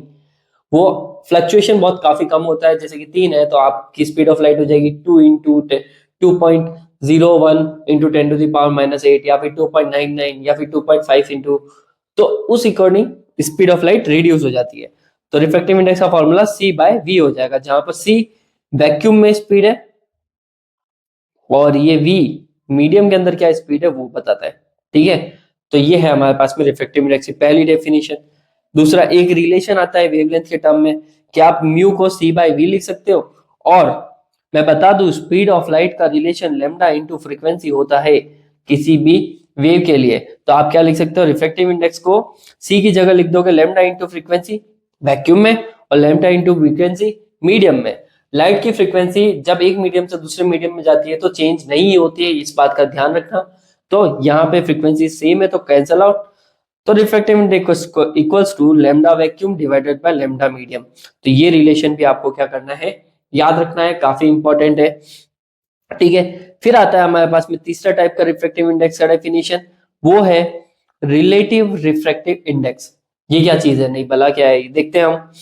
It is defined as the ratio of speed of light v1 in the medium first to the speed of light v2 in the medium 2 and is denoted by 1 mu2। ठीक है, आप देखो speed of light first medium में क्या है divided by speed of light second medium में क्या है, इन दोनों को अगर कंपेयर करके मतलब रेशियो फॉर्मेट में लिख रहे हैं तो वो भी हमें क्या देता है? एक रिफ्रैक्टिव इंडेक्स देता है। इसको आप कैसे भी डिनोट कर सकते हो बच्चों, 1 mu2 डिनोट लिख सकते हो, या फिर mu2 1 कर सकते हो, या mu1 2 लिख सकते हो। ठीक है, वो कब लिखा जाता है मैं बताता हूँ। देखो, in the terms of absolute refractive index, अगर मैं एब्सोल्यूट रिफ्रैक्टिव इंडेक्स की बात करूं, क्या होता है एब्सोल्यूट रिफ्रैक्टिव इंडेक्स? मान लो कि ग्लास के अंदर है ना लाइट गई तो उसका रिफ्रैक्टिव इंडेक्स है mu2, और वो एयर से आ रही है जहां पर एयर का रिफ्रैक्टिव इंडेक्स क्या है? mu1।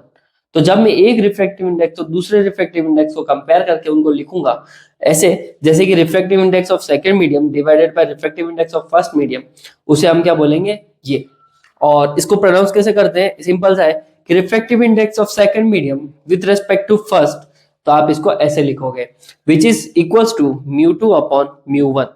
ठीक है, सिंपल है। और ये है absolute refractive index of medium 2 divided by refractive index of medium 1। तो आप इस तरह से आप इसको रिप्रेजेंट कर सकते हो। ठीक है, ये जो आपने करा है ना mu2 अपॉन mu1, इसको तो बोलते हैं एब्सोल्यूट रिफ्रैक्टिव इंडेक्स। ठीक है, और ये ऊपर वाला जो म्यू इक्वल्स टू C/V आया है, ये नॉर्मल रिफ्रैक्टिव इंडेक्स है। ठीक है, याद रखना। अब आगे चलते हैं। Factors on which refractive index of medium depends, कुछ चीजों पे डिपेंड होता है। देख लेते हैं कौन सी टर्म्स है, कौन सी चीजें हैं जिस पे डिपेंड कर रहा है। First point, nature of the medium. Medium का नेचर कैसा है? इसका मतलब अगर जितना ज्यादा डेंस मीडियम, जितना थिक मीडियम, उसका रिफ्रैक्टिव इंडेक्स उतना ही ज्यादा होगा। ठीक है, तो रिफ्रैक्टिव इंडेक्स के अकॉर्डिंग उसका मीडियम डिसाइड होता है, या फिर मीडियम के अकॉर्डिंग रिफ्रैक्टिव इंडेक्स डिपेंड करता है। तो फर्स्ट ये नेचर पे डिपेंड होता है मीडियम का। दूसरा, wavelength of a light used, किस तरह की लाइट आ रही है उसका वेवलेंथ क्या है, ये उस पे भी डिपेंड होता है। क्योंकि वी नो दैट ना refractive index equals to lambda vacuum divided by lambda medium. तो मीडियम के साथ साथ मतलब कि वेवलेंथ डिपेंड कर रही है किस पे? मीडियम पे डिपेंड कर रही है। तो वेवलेंथ आने वाली लाइट का भी मैटर करता है क्या पर रिफ्रैक्टिव इंडेक्स क्या मिलेगा। टेम्परेचर पे डिपेंड करेगा, क्योंकि देखो आपने क्लास 11 में पढ़ा होगा, टेम्परेचर इंक्रीज करने के साथ साथ में विस्कोसिटी क्या हो जाती है? डिक्रीज हो जाती है। और लिक्विड जो है वो थिकनेस की तरफ से थिननेस की तरफ बढ़ जाता है, वो पतला होने लगता है। तो ऑब्वियस ये बात है, रिफ्रैक्टिव इंडेक्स टेम्परेचर बढ़ाने से घटता है।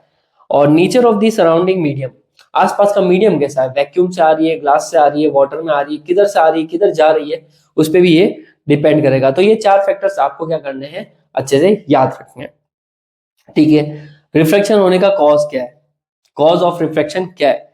The bending of a light और a reflection occurs due to the change in the speed of light as it passes from one medium to another. Bending of light इस वजह से होता है क्योंकि जब रिफ्रैक्टिव इंडेक्स एक मीडियम का दूसरे मीडियम के रिस्पेक्ट में सडनली चेंज होता है, तो रिफ्रैक्टिव इंडेक्स चेंज होने की वजह से स्पीड ऑफ लाइट भी बदलती है।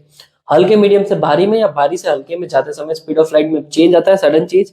इसकी वजह से लाइट क्या हो जाती है, बेंड हो जाती है। यही कॉज है किसका, रिफ्रैक्शन का। ठीक है, इस फिनोमिना के अकॉर्डिंग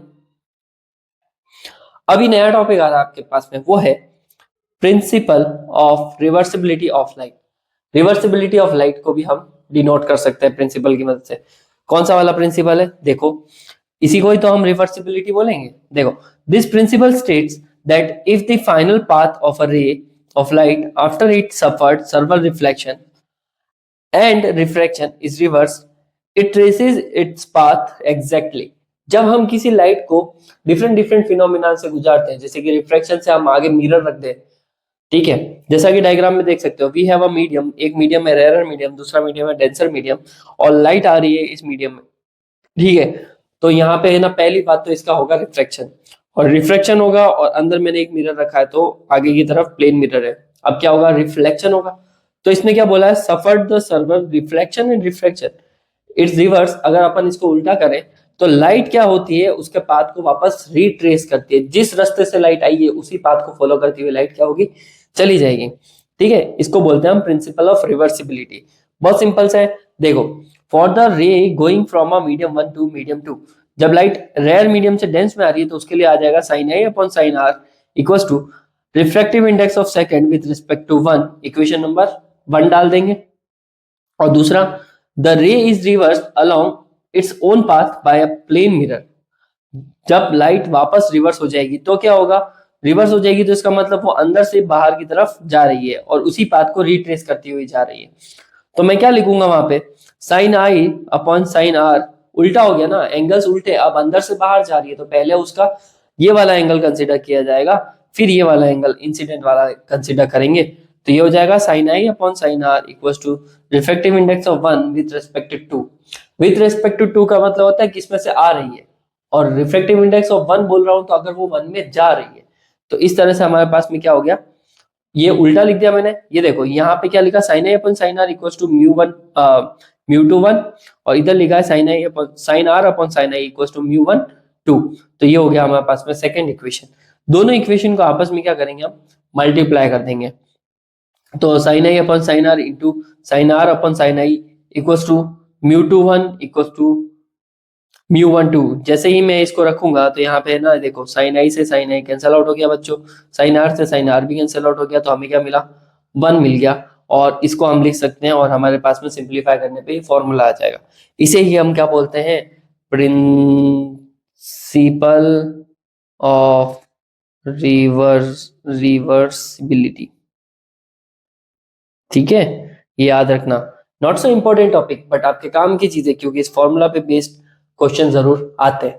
ठीक है, चलो अब देखते हैं हम जो हमने पहले भी पढ़ा था। तुम लोगों ने क्लास 10 में ये जरूर पढ़ा होगा कि व्हाट इज द इंसिडेंट रे, व्हाट इज द इमर्जेंट रे, डिस्प्लेसमेंट क्या होता है इन दोनों के बीच का। ठीक है, तो वहां पे पढ़ा था। अब हम पढ़ रहे हैं क्लास 12 में, और यहाँ पे हम पढ़ेंगे 12th के हिसाब से, और 12th के हिसाब से मतलब 12th के अकॉर्डिंग, 12th की डिटेल के अकॉर्डिंग। ठीक है, refraction through a glass rectangular glass prism, sorry sorry sorry sorry glass slab. ठीक है, प्रिज्म रेक्टेंगुलर नहीं होता है, आई नो दैट, थोड़ा स्लिप ऑफ टंग हो गया, but refraction through a rectangular glass slab. Slab में क्या किस तरह से रिफ्रैक्शन होता है, तो सबसे पहले हमारे पास में एक लाइट, हमारे पास में लाइट छोड़ो, पहले मीडियम की बात करते हैं। एक तो मीडियम है एयर, दूसरा मीडियम क्या है हमारे पास में, ग्लास है। ठीक है, इस पॉइंट पे लाइट फॉल हो रही है तो यहाँ पे हमने क्या बना लिया, एक नॉर्मल बना लिया। ठीक है, सबसे पहले इंसिडेंट रे आएगी आएगी आएगी और इस सरफेस पे गिरेगी। ठीक है, इस सरफेस का नाम क्या है, पीएस। तो ये पीएस सरफेस में लाइट गिरी। जब रेयर मीडियम से डेंस मीडियम में आती है तो लाइट क्या होती है, नॉर्मल के पास आ जाती है। तो इसको जाना यहाँ चाहिए था, लेकिन ये कहाँ चली गई, थोड़ी नीचे की तरफ बेंड हो गई। ठीक है, तो अब ये रे आई आई थोड़ा सा आगे ट्रैवल कर रही है, कर रही है, कर रही है, कर रही है, फिर वो दूसरी सरफेस पे गिरती है। और दूसरी सरफेस मतलब क्यू आर के ऊपर वो क्या गिर रही है, लाइट गिर रही है। अब लाइट क्या हो रही है, डेंस मीडियम से लेकर वापस कहाँ आ रही है, रेयर मीडियम में। डेंस मतलब ग्लास से वो वापस कहाँ आएगी, एयर में। तो जब डेंस से रेयर में आती है तो लाइट है ना नॉर्मल से अवे चली जाती है, तो ये थोड़ी सी दूर खिसक गई। डन यहाँ तक, कोई दिक्कत नहीं। चलो, अब आपके पास में ये दे रखा है यहाँ पे इंसिडेंट एंगल, इंसिडेंट, और ये क्या है, फर्स्ट टाइम रिफ्रैक्टेड एंगल। एक सेकेंड, रिफ्रैक्टेड एंगल। ठीक है, फिर सेकेंड टाइम में इसका क्या हो रहा है, इंसिडेंट हो रहा है। लेकिन जब सेकेंड टाइम बाहर निकलेगा तो उसको क्या बोलते हैं अपन, जब सेकेंड टाइम बाहर निकल रहा है तो सेकेंड रिफ्रैक्शन हो रहा है, लेकिन उसको बोलते हैं हम क्या है, इमर्जेंट एंगल। Emergent angle. एक बात का ध्यान रखना, जब आने वाली लाइट इंसिडेंट है, फर्स्ट टाइम रिफ्रैक्शन हो गया तो रिफ्रैक्शन एंगल, लेकिन सेकेंड टाइम जब उसका वापस रिफ्रैक्शन हो रहा है तो उसको रिफ्रैक्शन एंगल 2 बोल सकते हो, या फिर मेनली उसको क्या बोलते हैं हम, इमर्जेंट रे बोलते हैं, या इमर्जेंट एंगल बोल सकते हो। डन यहाँ तक। चलो, स्नेल्स लॉ अप्लाई करते हैं। लेट्स कंसीडर, इसको अपन ने मान रखा है साइन, इसको क्या मान रखा है हमने, एंड फर्स्ट टाइम जो इंसिडेंट हो रहा है वो आई वन, फर्स्ट टाइम जो रिफ्लेक्शन हो रहा है R1, सेकेंड टाइम जो इंसिडेंट हो रहा है I2, और सेकेंड टाइम जो रिफ्लेक्शन हो रहा है उसको R2, R2 बोले तो इमर्जेंट एंगल। ठीक है, तो हम डाल देंगे यहाँ पे Snell's law for PQ surface. ठीक है, थोड़ा यहाँ पे मैंने नामकरण थोड़ा गलत लिख दिया है, एक मिनट कर देते, इसको भी सही कर देते। ये हो जाएगा हमारे पास में, सरफेसेस के नाम दे देते हैं, दिस इज PQ, और ये हमारे पास में नेक्स्ट सरफेस आ रही है PQRS। ठीक है, ये सरफेसेस है वो हमारे पास में बेंड हो रहा है। तो अब क्या करना है, तो हम यहाँ पे स्नेल्स लॉ लगा देंगे, Snell's law for PQ surface. सबसे पहला जो यहाँ पे रिफ्लेक्शन हो रहा है यहाँ पे पूरे में I1 और R1 के लिए हो रहा है, तो sine I1 sine R1 equals to refractive index of glass with respect to A, क्योंकि वो ग्लास में जा रहा है, किसके रेस्पेक्ट में, एयर के रेस्पेक्ट में, इक्वेशन नंबर 1। फिर सेकेंड टाइम वो ग्लास से बाहर निकल रहा है एयर के कंडीशन में, तो मैं यहाँ लिख सकता हूँ refracting at the face SR sin I2 R2 equals to refractive index of air with respect to glass. ठीक है, और प्रिंसिपल ऑफ रिवर्सिबिलिटी से मैं इस म्यू ए जे को अपन क्या लिख सकते हैं, 1/μ/GA। ठीक है, ये इक्वेशन नंबर क्या हो गई, 2 हो गई। मल्टीप्लाइंग इक्वेशन नंबर 1 और मल्टीप्लाइंग इक्वेशन नंबर 2, तो देखो क्या होगा हमारे पास में, sine sine I1 R1 multiply by sine I2 R2 लिख दिया यहाँ पे, और यहाँ पे मैं म्यू GA को मल्टीप्लाई कर दूंगा 1/μ/GA। तो जब मैं म्यू GA और म्यू G को मल्टीप्लाई करूंगा तो क्या बचेगा, 1 बचेगा। तो इस तरफ तो बच गया हमारे पास में 1 sign I1 R1 sign I2 R2। ठीक है, अब डायग्राम में देख के बताओ, PQ जो है वो पैरेलल है किसके, RS के। ऑब्वियस ही बात है, ग्लास स्लैब रेक्टेंगुलर है तो दोनों साइड्स क्या है, एक दूसरे के बिल्कुल पैरेलल है। ठीक है, तो यहां से देख सकते हैं कि फर्स्ट वाला R1 जो है वो I2 के बराबर है। ठीक है, मैं यहाँ पे थोड़े बड़े एंगल्स बना लेता हूँ, ये हो जाएगा R1, ये हो जाएगा I1, ये हो जाएगा I2, ये हो गया हमारे पास में R2। तो अब अगर मैं इसकी बात करूँ तो Z बन रहा है ना, ये यहाँ पे ये देखो Z बन रहा है, तो यहाँ पे जब पैरेलल है तो ये R1 किसके बराबर है, I2 के बराबर है। तो R1 जो है वो I2 के बराबर है, तो मैं अगर यहाँ पे जो है ना I2 R1 सबकी जगह पे जो भी वैल्यूज है वो पुट कर लेंगे, तो देखो साइन I ऐसा कैसा, साइन R1 ऐसा कैसा। ठीक है, हम I2 की जगह पे क्या रख सकते हैं, साइन R1 रख सकते हैं, और नीचे की तरफ आ जाएगा साइन R2, जो किसके इक्वल चल रहे हैं, 1 के इक्वल चल रहे हैं। तो बच्चों यहाँ से क्या क्या कैंसिल आउट हो रहा है, साइन R1 से साइन R1 कैंसिल आउट, तो साइन I1 किसके बराबर, साइन R2 के बराबर आया, और यहां से साइन I1 जो है वो R2 के बराबर आया, साइन से साइन रेशियो रिमूव हो जाएगा वहां से, तो I1 जो है वो R2 के बराबर है। इसका मतलब इंसिडेंट एंगल जो है वो सेकेंड वाले रिफ्लेक्टिव एंगल के बराबर है। तो इसका मतलब क्या होता है, इंसिडेंट एंगल जो है वो इमर्जेंट एंगल के क्या होता है, हमेशा इक्वल ही होता है। ठीक है, तो इंसिडेंट एंगल जो है वो किसके बराबर है, इमर्जेंट एंगल के बराबर है। आ गया होगा समझ में। चलो, कोई भी डाउट वगैरह है तो कमेंट सेक्शन में जरूर पूछिएगा। तो अब आ रहा है हमारे पास में लेटरल डिस्प्लेसमेंट। क्या होता है लेटरल डिस्प्लेसमेंट, देखते हैं। Lateral displacement, the perpendicular distance between the incident and emergent rays. Emergent rays क्या होती है, इंसिडेंट रेज, उनके बीच में जो भी एंगल है हमें क्या निकालना है।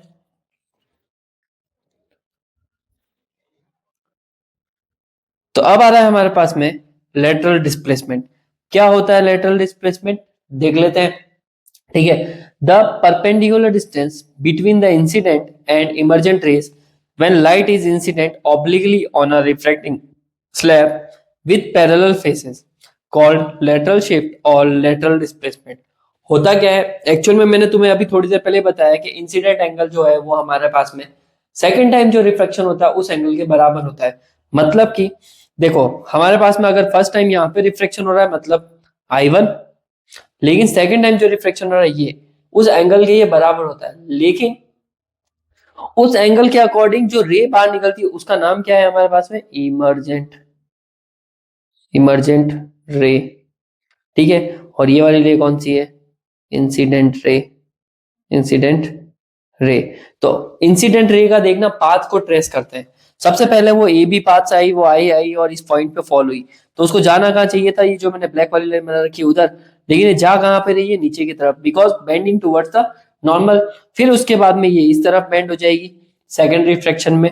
तो एक्चुअल में जो उसका पाथ था इंसिडेंस का ये वाला, और इमर्जेंट रे कहाँ निकल रही है वो इन दोनों के बीच की, ये जो परपेंडिकुलर डिस्टेंस x दे रखी है मैंने डायग्राम में, परपेंडिकुलर डिस्टेंस x, मतलब कि यहाँ पे ये जो CE दिख रहा है आपको डायग्राम में x, यही हमारे पास में क्या है, लेटरल, लेटरल डिस्प्लेसमेंट। ठीक है, लेटरल डिस्प्लेसमेंट डन, कोई इश्यू नहीं है। इसको बोलते हैं हम लेटरल डिस्प्लेसमेंट। इसको निकालते कैसे, बहुत ही सिंपल सा तरीका है। सबसे पहले जो है नॉर्मल के साथ में इंसिडेंट एंगल का जो एंगल बन रहा है वो हो गया हमारे पास में आई एंगल। ठीक है, फर्स्ट टाइम जो रिफ्लेक्शन हो रहा है उसको क्या ले लेंगे हम, स्मॉल आर ले लेंगे। डन। अब बताओ ये लाइन और ये वाली लाइन वर्टिकली अपोजिट है ना, दोनों एक दूसरे को क्रॉस कर रही है। इफ ये एंगल आई है तो ये पूरा एंगल क्या होगा, आई। तो बचा हुआ एंगल जो है हमें यहां से निकालना है। If this one is r तो ये वाला एंगल को हम क्या लिख सकते हैं, आई माइनस आर। तो ये इतना सा जो एंगल बच रहा है उसको क्या लिखूंगा मैं, आई माइनस आर लिख दूंगा। डन। इस ग्लास की थिकनेस जो है वो हमारे पास में क्या दे रखी है, टी दे रखी है। इसको थोड़ा सा सही कर लेते हैं, एक सेकेंड। थिकनेस दे रखी है टी। और अब हम क्या करेंगे, यहाँ पे ये इसके ऊपर परपेंडिकुलर फॉल कर रखा है, और ये परपेंडिकुलर डिस्टेंस हमारी डिस्प्लेसमेंट है ना, लेटरल डिस्प्लेसमेंट, हमें इसे निकालना है। तो for the right angle triangle BEC, सबसे पहले ट्राइंगल देखो बीईसी कौन सा है, बीईसी, ये मैंने इसको हाईलाइट कर दिया। इस वाले ट्राइंगल में एक 90 बन रहा है, एक एंगल जो है वो साइन आई माइनस आर है, और बस उसका काम हो जाएगा हमारे पास में। तो इसका साइन रेशियो लूंगा मैं साइन आई माइनस आर का, तो वो हो जाएगा परपेंडिकुलर अपॉन हाइपोटेनियस। ठीक है, तो हमारे पास में परपेंडिकुलर है एक्स, और हमारे पास में हाइपोटेनियस जो है बेटा वो है ये बीसी। अगर मैं इस ट्राइंगल की बात करूं बीसीई में, तो हमारा हाइपोटेनियस क्या है, बीसी वाला। तो जैसे ये एक्स अपॉन बीसी करेंगे तो यहाँ से हम क्या कर देंगे, इसको इससे क्रॉस मल्टीप्लाई कर देंगे। तो X equal to BC sine i minus r, equation number क्या हो गया, ये फर्स्ट हो गया यहाँ पे। अब हमें निकालना है बीसी। बीसी पता नहीं है तो देखो ये वाला ट्राइंगल यूज करके हम बीसी को निकाल सकते हैं। तो ट्राइंगल हो जाएगा हमारे पास में बी एफ सी। डन। मैं वापस बना रहा हूँ, देख लो इसको, ट्राइंगल कौन सा रहा हूँ, बी एफ सी। तो मुझे क्या चाहिए यहाँ पे, वैल्यू चाहिए ना बीसी की। तो बीसी है एक हाइपोटेन्यूज और हमारे पास में बेस है, या फिर बेस ये रहा हमारे पास में। तो हम क्या कर लेंगे यहाँ पे, कॉस थीटा ले लेंगे। कॉस थीटा इक्वल्स टू, मतलब कि ये देखो बीएफसी में ये हो गया बेस, ये हो गया हाइपोटेन्यूज, ये हो गया परपेंडिकुलर। तो इस आर का हम क्या ले लेंगे, कॉस रेशियो। कॉस में बेस आता है इसलिए cos r equals to base upon hypotenuse. Base हमारे पास में है क्या, बीएफ, और हाइपोटेन्यूज हमारे पास में क्या है, बीसी। ठीक है, तो बीएफ अपॉन बीसी। डायग्राम में देखो बीएफ क्या है, बीएफ जो है वो इस ग्लास स्लैब की थिकनेस है तो टी ले लेंगे, और बीसी हमारे पास में नहीं है तो मैं इसको ऊपर भेज दूंगा और कॉस आर को डिनोमिनेटर में भेज दूंगा, और बी एफ की जगह पे क्या रख देंगे, हम टी रख देंगे। तो बीसी की वैल्यू आ गई है, इक्वेशन नंबर 2। ये बीसी की वैल्यू को उठा के कहाँ रख देंगे, हम यहाँ रख देंगे, जो आ चुकी है हमारे पास में। तो BC equals to t by cos are.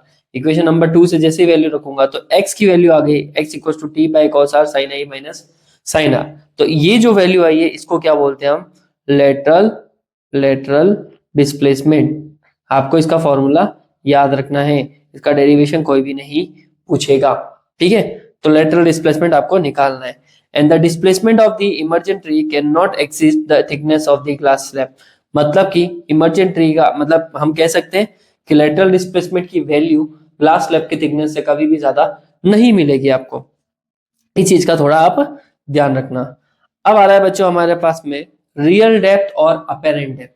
तुम लोगों ने नोटिस करा होगा कि जब भी अपन पानी के ग्लास के अंदर कॉइन पुट करते हैं या फिर कुछ ऐसी चीज डाल देते हैं प्लास्टिक या कुछ भी, तो नोटिस करो कि वो चीज थोड़ी सी ऊपर उठी हुई दिखती है, ठीक है। वो थोड़ी सी मतलब कह सकते हो उभरी हुई दिखती है ना, बिल्कुल बॉटम में रियल डेप्थ नहीं दिखती है। तुम एक कॉइन को अभी के अभी ग्लास लाओ, पानी रखो, उसमें एक कॉइन रख के देखो, देखो उसमें कि किस तरह से कॉइन जो है वो थोड़ा सा उभरा हुआ है, थोड़ा सा ऊपर उठा हुआ दिखेगा, ठीक है। तो एक एक्चुअल में डेप्थ क्या होती है, वो तो रियल डेप्थ है, लेकिन जब वो थोड़ा सा ऊपर उठा हुआ दिख रहा है तो उसकी नई डेप्थ को हम क्या बोलते हैं, अपेरेंट डेप्थ बोलते हैं, ठीक है। ये फिनोमिना भी रिफ्रैक्शन की वजह से होता है, क्योंकि लाइट्स क्या हो जाती है, बेंड हो जाती है रिफ्रैक्शन फिनोमिना की वजह से, जिसकी वजह से रियल डेप्थ हमें रियल नहीं दिख के अपेरेंट दिखती है, ठीक है। तो रियल डेप्थ और अपेरेंट डेप्थ का टॉपिक देखो, it is on account of refraction of light that apparent depth of an object placed in a denser medium is less than the real depth। Real depth क्या होती है, वो ज्यादा गहराई में दिखेगी और अपेरेंट डेप्थ थोड़ी सी उभरी हुई दिखेगी। तो ये फिनोमिना लिखते थे अपन, रियल डेप्थ और अपेरेंट डेप्थ का डेरिवेशन कर लेते हैं। देखो सबसे पहले हमारे पास में क्या दे रखा है, एक मीडियम दे रखे हैं दो। सबसे पहले जो है बाहर की तरफ रख रखा है एयर, और दूसरे वाले में हमारे पास में हो सकता है वाटर ले लो या फिर आप क्या यूज कर सकते हो, ग्लास यूज कर सकते हो। डन। बॉटम पे हमने क्या रख रखा है, ऑब्जेक्ट रख रखा है। ऑब्जेक्ट कुछ भी हो सकता है, मान लो हमने यहाँ पे क्या रख रखा है, कॉइन रख रखा है। तो आई ऑब्जेक्ट अंदर रखा है ना, तो रे कहां से आएगी, ऑब्जेक्ट से आएगी। तो फर्स्ट ऑफ ऑल रे आई सबसे पहले यहाँ पे आई और इस पॉइंट पे वो लो टकराएगी और वहां पे उसका क्या होगा, रिफ्रैक्शन होगा। तो अब वो डेंसर मीडियम से रेयर में जा रही है, तो होना क्या चाहिए कि नॉर्मल से थोड़ी दूर खिसक जाएगी, तो ये थोड़ी सी बेंड हो जाएगी, ठीक है। ये तो है पहला फिनोमिना। लेकिन अगर आप ऊपर से देखोगे, जस्ट ऊपर से, तो उस कंडीशन में कोई भी रिफ्रैक्शन नहीं होगा। एक बात बता दूं, जब भी आप नॉर्मल के थ्रू किसी चीज को देखते हो तो नॉर्मल वाली लाइन पे कहीं पे भी रिफ्लेक्शन नहीं होता है, ठीक है।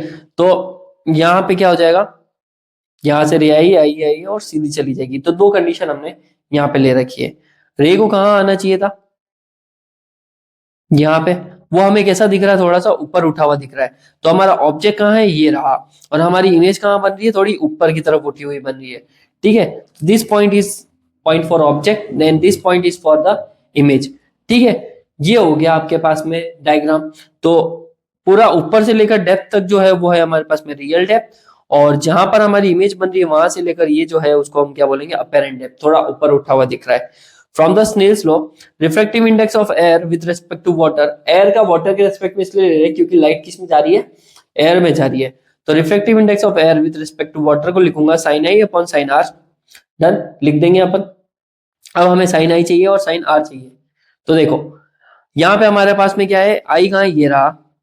तो आई एंगल कौन सा है, एंगल ए ओ बी, ये रहा हमारा साइन आई।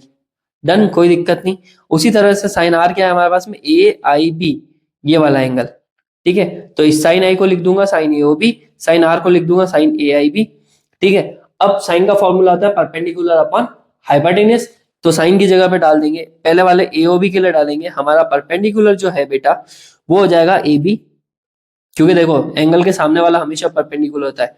तो ये हो गया हमारे पास में परपेंडिकुलर ए बी अपन, हमारा जो हाइपोटेन्यूज है वो है बी ओ। उसी तरह से ए आई बी के लिए भी देख लेंगे हम, तो उसके में भी देखो आर तो ये रहा, तो इसके सामने वाला लाइन हो गया, ये हो गया परपेंडिकुलर ए बी अपन हमारा हाइपोटेन्यूज बी आई, ठीक है। A B upon B O divided by A B upon B I. A B से ए बी कैंसल आउट हो जाएगा और हम इसको लिखेंगे, बी आई जो है वो घूम के ऊपर की तरफ आ जाएगा, तो B I upon B O, ठीक है। तो B I upon B O. अब देखो, as the size of pupil is very small, अपनी आंखों का साइज क्या होता है, काफी ज्यादा छोटा होता है, बहुत डॉट साइज होता है। The ray B C will enter the eye only if B is close to the eye. ये रेस तभी आएगी, ये रेस तभी अपनी आंखों में आएगी जब आंख हमने कहा रख रखी हो, काफी ज्यादा क्लोज रख रखी हो। ठीक है, किस पॉइंट के क्लोज रख रखी हो, बीओ वाली लाइन के बहुत ज्यादा क्लोज रख रखी हो। तो उस कंडीशन में हमारी जो ये रेज है वो बी पॉइंट से कहां खिसक जाएगी, ए पॉइंट की तरफ। मतलब हम अगर ज्यादा क्लोज से देखेंगे तो कह सकते हो कि आपका ये जो ए बी वाली जो डिस्टेंस है, ए बी वाली डिस्टेंस है वो काफी ज्यादा क्या है, स्मॉल है।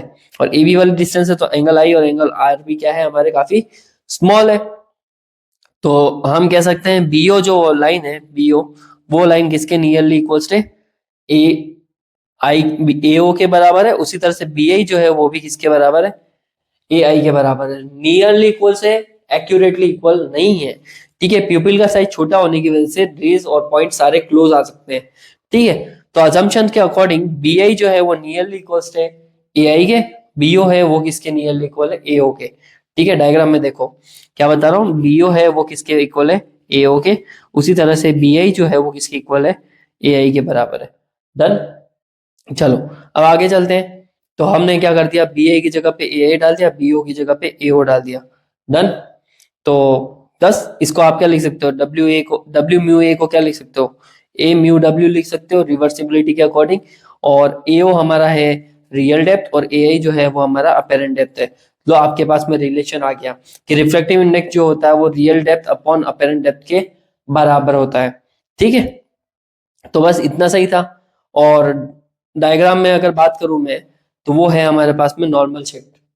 ठीक है, डायग्राम में अगर बात करूं तो एक नॉर्मल शिफ्ट है जो आपका रियल डेप्थ और अपेरेंट डेप्थ के बीच का जो डिफरेंस है कि भाई ऑब्जेक्ट यहाँ है, इमेज यहाँ बन गई, ऑब्जेक्ट यहाँ से यहाँ तक इतना शिफ्ट हुआ हुआ दिख रहा है हमें।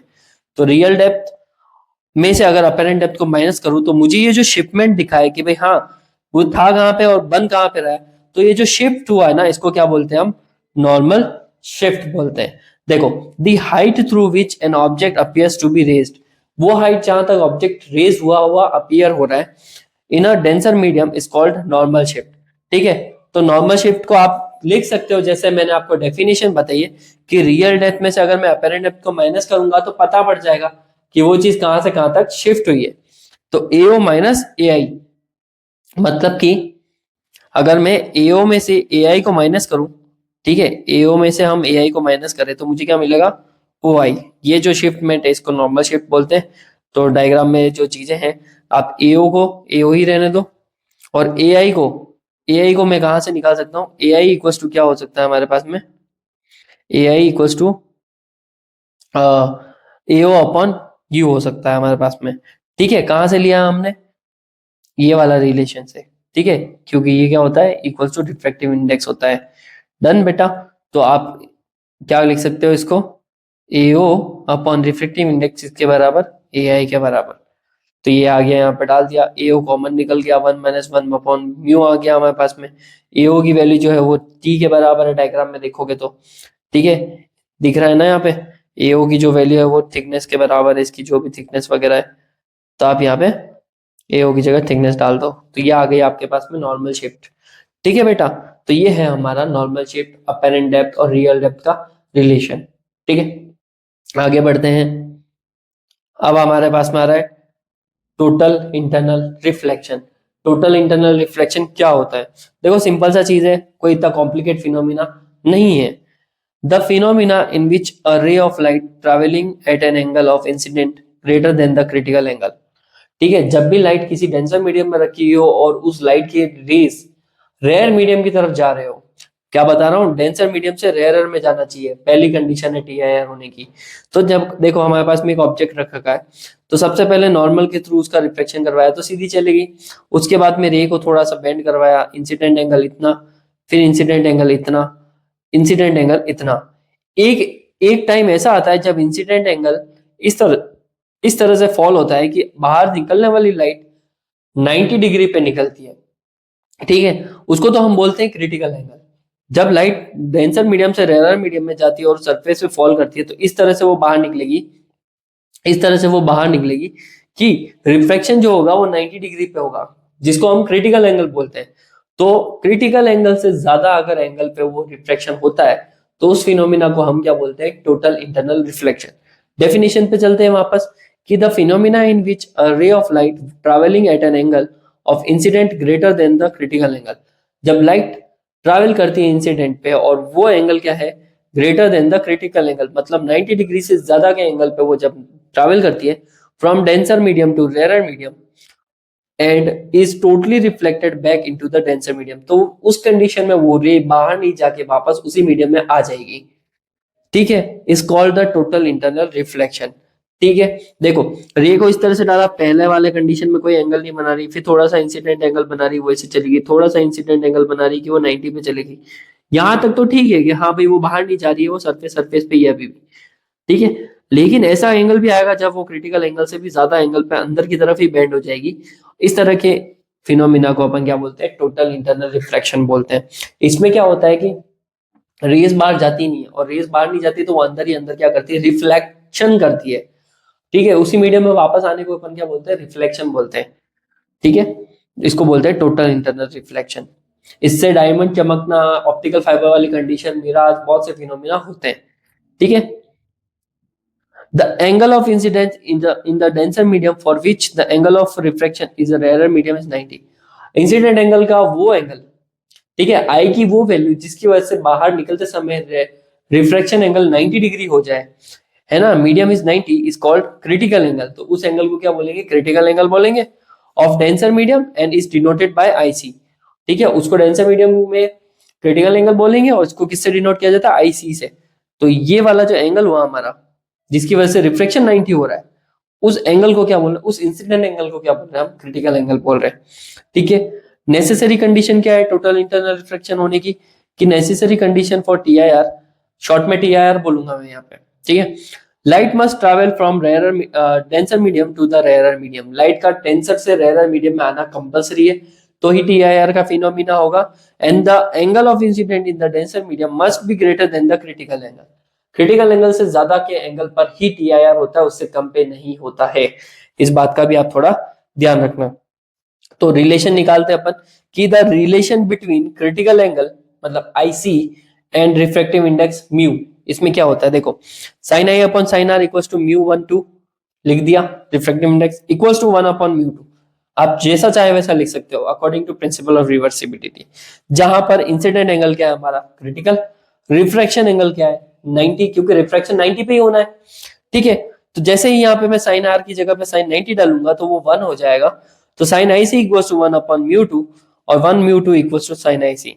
ठीक है, तो ये हो गया हमारे पास में 1 म्यू 2 किसके बराबर, 1 अपॉन साइन आई सी, जहां पर आई सी क्या है हमारे पास में, क्रिटिकल एंगल है। If the rare medium is air, अगर मीडियम जो है मतलब कि अंदर से बाहर जब जा रहा है तो मीडियम क्या है, हवा है, तो एयर के रिफ्लेक्स में रिफ्रैक्टिव इंडेक्स की वैल्यू 1 डाल दूंगा और दूसरा रिफ्रैक्टिव इंडेक्स को मैं म्यू ले लूंगा कि वो किस में से आ रहा है। तो आप जब इसको सिंप्लीफाई करोगे you will get mu equals to 1 upon sine आई सी। ठीक है, तो ये आ गया हमारे पास में relation between refractive index of medium divided by equals to 1 upon sine I C. कोई इश्यू नहीं होना चाहिए आपको, बहुत ही सिंपल सी टर्म थी ये। ठीक है, अब कुछ प्रैक्टिकल एप्लीकेशन देख लेते हैं टीआईआर के, टोटल इंटरनल रिफ्लेक्शन के कुछ प्रैक्टिकल एप्लीकेशन देखते हैं। तो practical application of total internal reflection, पहला स्पार्कलिंग ऑफ डायमंड, डायमंड का चमकना टोटल इंटरनल रिफ्लेक्शन की वजह से होता है। कैसे, a diamond sparkles due to its unique combination of a high reflective index and precise faceting and causing light to enter, undergoes a multiple total internal reflection inside and then emerge a brilliant flashes of white and color fire creating its dazzling effect। Diamond में actual में क्या होता है, उसका critical angle काफी कम होता है, तो जितनी भी रेज आती है बहुत जल्दी उनका टीआईआर हो जाता है, तो रेस बाहर जा ही नहीं पाती है। और रेस जब डायमंड में बाहर जा ही नहीं पा रही है तो वो सारी अंदर क्या हो गई, ट्रैप, जिससे एक इफेक्ट क्रिएट होता है ड्रेजलिंग व्हाइट कलर का, ब्राइट ब्राइट शाइनी शाइनी, जिससे डायमंड हमें क्या लगता है, चमकता हुआ दिखता है। The expert cutting ensures light hits facets at the angles greater than the critical angles around 24.4 degree for diamond. जो एक्सपर्ट्स होता है डायमंड कट करते हैं वो इस एंगल पे कट करते हैं डायमंड को कि उसका क्रिटिकल एंगल 24.4 डिग्री से ज्यादा हो जाए आराम से, और उसके फेसेस पे वो light bouncing internally until it exist making the stone shine, जिसकी वजह से वो स्टोन क्या होता है, शाइन होता है।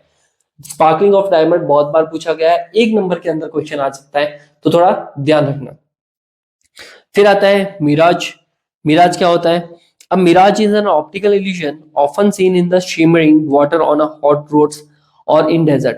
आपने हाईवे पे कभी पानी जैसी झलक देखी होगी, लेकिन वो पानी नहीं होता, हाईवे होता है। डेजर्ट वगैरह सफारी में घूमने गए होंगे तो कभी देखा होगा कि किस तरह से रेगिस्तान या फिर एकदम बंजर जमीन जो होती है जहां पर गर्मी पड़ रही है, वहां पे वो वाटर इफेक्ट क्रिएट होता है।